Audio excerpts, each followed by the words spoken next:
Pemirsa, pesantren Darul Arkam menjadi tuan rumah latihan bersama dan perlombaan drum band kreatif yang dilaksanakan Persatuan Drum Band Indonesia Kabupaten Aceh Besar. Kegiatan ini dilaksanakan di Komplek Pesantren Baitul Arkam, Kecamatan Sukamakmur, Aceh Besar.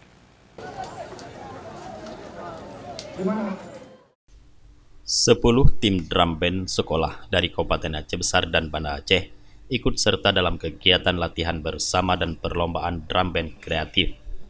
Membuka kegiatan ini, Asisten 1 Pemerintah Aceh Besar menyampaikan apresiasi kepada Persatuan Drum Band Indonesia (PDBI) Kabupaten Aceh Besar dan Pesantren Baitul Arkam. Menurutnya, drum band sebagai salah satu kegiatan ekstrakurikuler di sekolah dapat memotivasi siswa untuk lebih kreatif, meningkatkan semangat belajar dan menjauhkan diri dari aktivitas menyimpang seperti bahaya narkoba.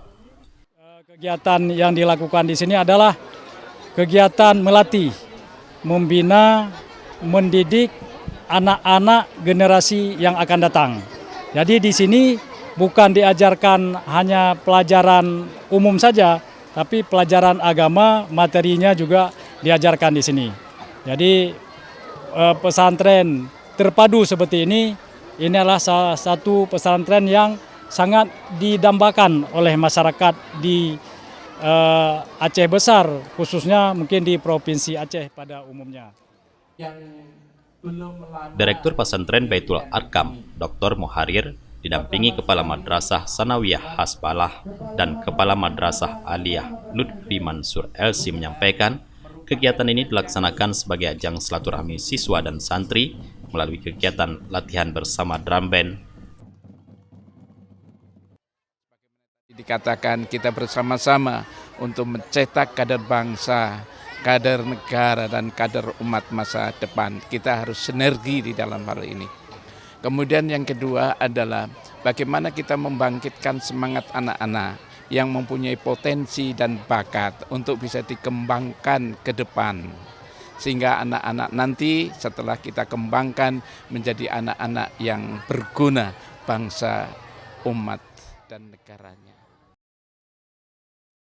Dalam kompetisi ini, tim drum band Gita Ceria bersama SD 1 Lambu meraih juara 1 perlombaan drum band kreatif divisi SD tingkat junior. Untuk tingkat senior, SMP dan SMA, juara diraih SMA Negeri Kuta Codgli. Pesantren Baitul Arkam berdiri sejak 2013 dan saat ini memiliki 63 siswa tingkat aliyah dan sanawiyah. Pesantren ini memiliki program pendidikan unggulan Hafiz Quran dan jurnalistik. Dari Aceh Besar, Tim Liputan Aceh TV melaporkan.